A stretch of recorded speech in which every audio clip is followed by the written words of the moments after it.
Бүгінгі сабақ бізде клиентпен қалай жұмыс жасаймыз деген сұрақ. Мысалы, сізге клиент келді, TikToktан, холодный контакттан клиент келді. Сізге ол дайректке жазды, WhatsApp'тан өтіп, WhatsApp'ыңызға түсті. Сол кезде клиентпен сіздің бірінші алғашқы қарым-қатынасыңыз қалай болады? Егер бірінші кезекте алғашқы қарым-қатынас былай болу керек. Мысалы, клиент сізге жазады: сәлеметсіз бе, қалыңыз қалай, мына сумканы алғым келеді, мысалы, мына өнімді алғым келеді. Сол кезде сіздің алғашқы қатеңіз болмау керек. Сіз бірінші кезекте клиентпен дұрыстап амандасу керексіз. Саламатсыз ба, қайырлы күн, есімім Айгерім болады деген сияқты таныстырып, ол кісінің есімін сұрап, немесе бір менеджер қойып қойсаңыздар болады. Үлкен бір фирмаларда жұмыс жасап, оған уақытым жоқ десеңіздер, немесе өздері жасасаңыздар болады. Сыпайы түрде ол клиентпен қарым-қатынас жасау керек. Сосын өнімді сатқан кезде сразу пихать етуге болмайды, өтірік аныш емес, клиенттің басты проблемасын сұрап аласыздар. Клиенттен сұрайсыздар: сіздің проблемаңыз қандай? Іш қату запор ма? Значит, мына өнімді ішу керек. Бетте қарадақ, точка, пигмент бар ма? Мынаны ішу керек. Шашым көп түсіп жүр, мынаны ішу керек деген сияқты проблемаларды не істейсіздер? Шешу арқылы өнімдеріңізді жаймендеп ұсынасыздар.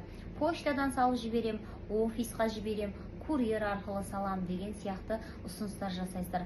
Егер де клиент өзіңіздің қалаңызда болса, мүмкіндігінше кездесуге шақырасыз.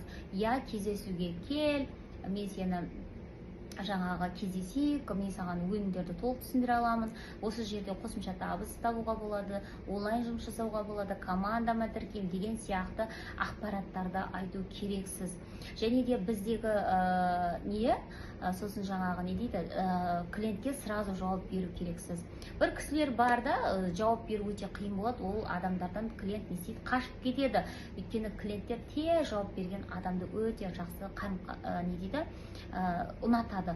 Сондықтан да міндетті түрде табыс тапқыңыз келсе, үздіксіз сапалы видео сала отырып, клиенттерге жақсы қарым-қатынаста болу керексіз. Жылы сөйлеп, әдемі сөйлеп, сыпайы сөйлеп, сосын өнімді сатқаннан кейін жарай, жақсы, сау бол, өнім өтті деп емес, клиентке звондап, жағдайын біліп, қалайсыз, өнімді ішіп жатсыз ба, әсер етіп жатыр ма, жағдайыңыз қалай болып жатыр, сізге омега өнім қажет емес па, бізде бүгін акция болып жатыр еді, коллагенді алмайсыз ба, өте керемет акция, мен бесплатно доставка бүгін жасап беретін күнім, немесе бүгін 3 коллаген алсаңыз 1 коллаген сыйлыққа берейін деп жатырмын, сіз менің клиентім болған үшін деген сияқты жаңағы клиентпен қарым-қатынаста болу керекпіз.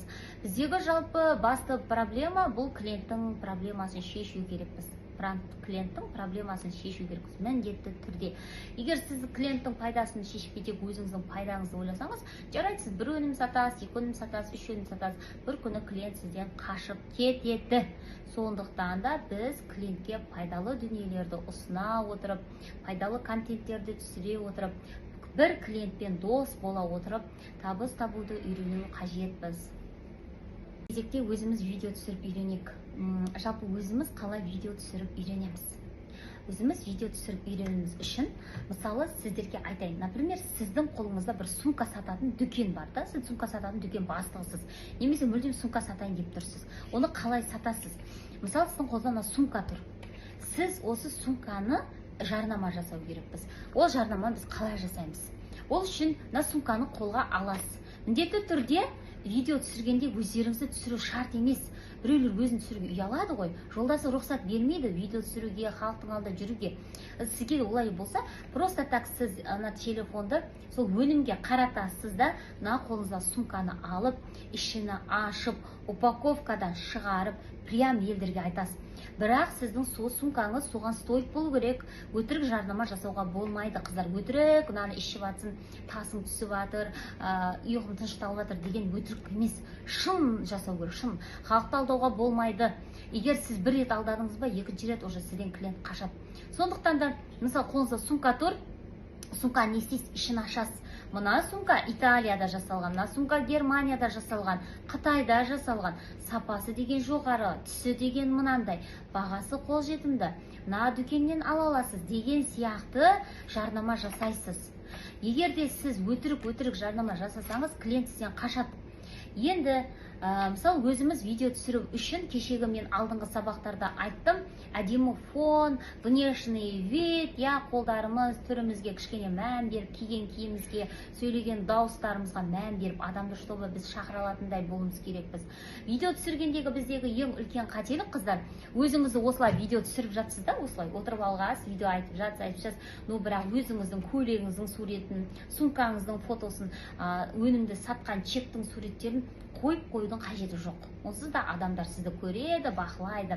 Мен солай қойсам, менен алады деген ой болмау керек.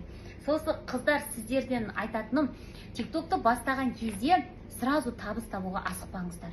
Ақша сіздерге оңай жолмен келе қалмайды. Уақыт өте келеді, уақыт өте келе. 1 ай, 2 айдың ішінде жақсылап, үздіксіз видео түсіру арқылы, сапалы контенттер түсіру арқылы, сапалы видеоларды асықпай салу арқылы сізге міндетті түрде клиенттер келеді. Ол үшін сіз жаңағы үздіксіз ерінбестен күніне 5 рет, 6 рет, 7 рет, тіпті 8 рет видеоларды жүктеу керексіз. Сонда сізде жаңағы сатылым 2 есе жоғары болады.